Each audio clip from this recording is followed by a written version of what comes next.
So you're thinking about buying the Vitamix A3500 Ascent, the legendary high-performance blender that promises restaurant-quality results at home. You want smoothies without chunks, creamy soups, nut butters, and perfectly frozen desserts. And you've probably heard it's the absolute best. But what if the best isn't always perfect?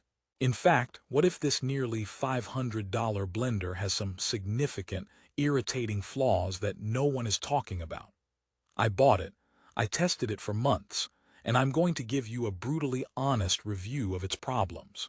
For the best price, though, if you decide you still want it, click the link in the description. That's right, we're not just doing a standard unboxing. This isn't a sponsored love letter.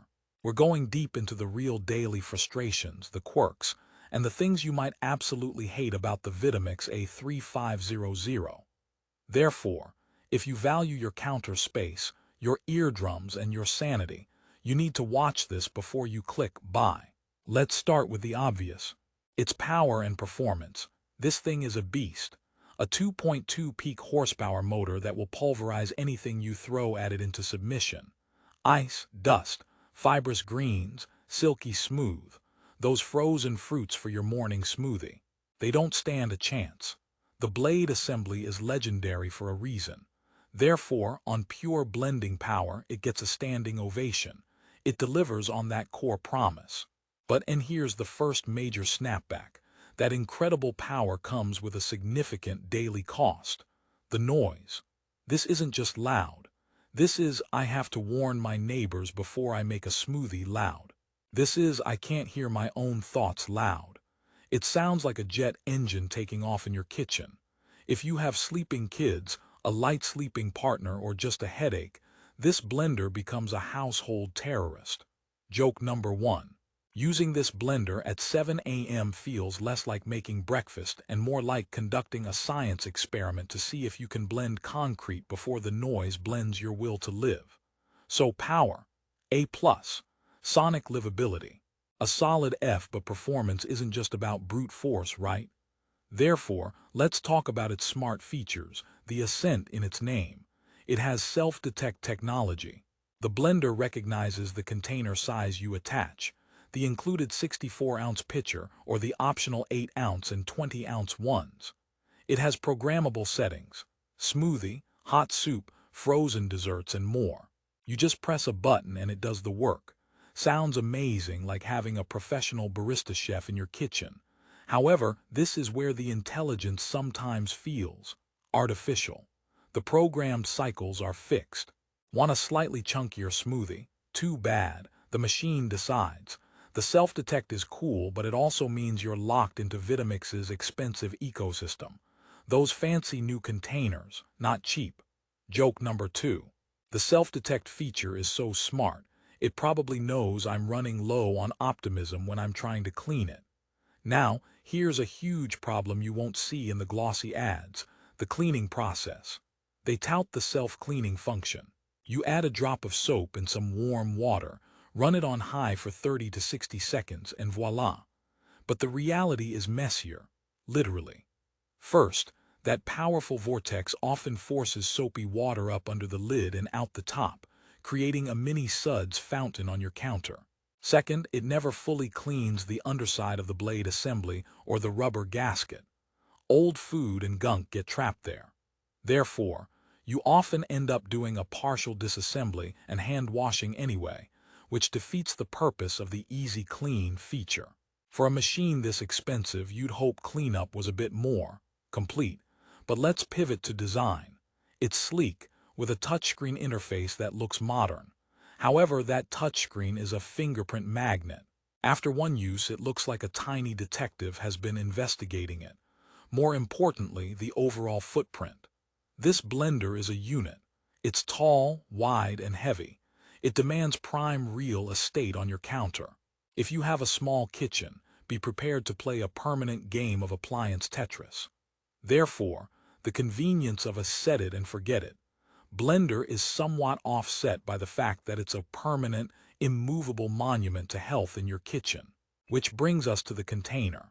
The 64-ounce pitcher is huge, great for big batches, but for a single-serving smoothie, Not so much.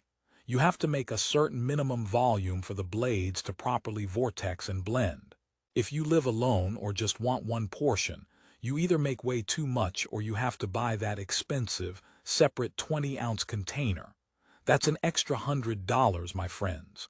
Joke number 3. At this point, buying all the accessories feels less like building a blending system and more like paying a ransom to finally get a single-serving smoothie. Let's talk durability, because that's a big selling point. Vitamix blenders are built like tanks.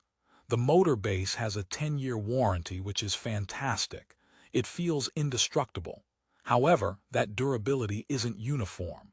The plastic containers, while sturdy, can develop micro scratches over time, especially if you blend abrasive things. And that tamper, the tool you use to push food into the blades, it's made of a harder plastic that can, ironically, chip the container's rim if you're not careful. So, the heart is strong, but some limbs are a bit more fragile. But perhaps the most critical angle is this. Is it overkill? This is the resolution we need. Therefore, let's be brutally honest. For 99% of home users, the A3500 is technological overkill.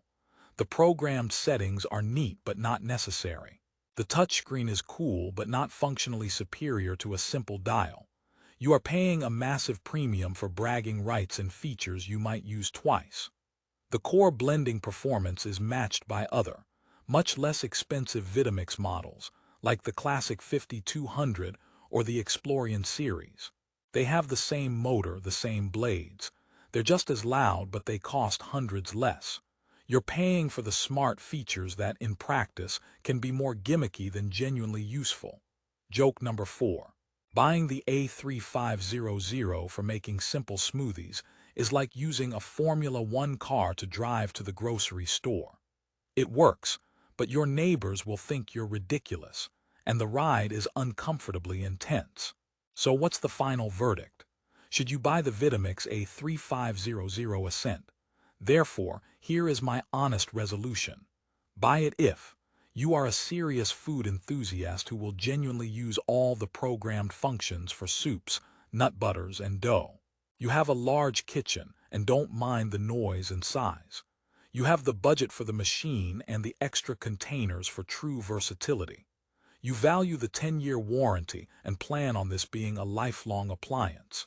Do not buy the Vitamix A3500 Ascent if you just want amazing smoothies and occasional dips. You have a small kitchen or noise-sensitive household. You're on a budget. You want easy, splash-free cleanup. In those cases, you are better served by a simpler, less expensive high-performance blender. You'll get 95% of the results for 60% of the price. The A3500 is a marvel of engineering that is, in many ways, a victim of its own complexity. It solves problems you didn't know you had while sometimes creating new ones. It's the best, but best doesn't always mean right for you. Therefore, think hard about what you really need. And if, after all these warnings about noise, cleanup, and cost, you still want the power and prestige of the Vitamix A3500 Ascent, I've done the legwork for you. Click the link in the description below for the best current price on Amazon. That link supports my work at no extra cost to you. Thanks for watching this honest review. Remember, the most expensive tool isn't always the right tool.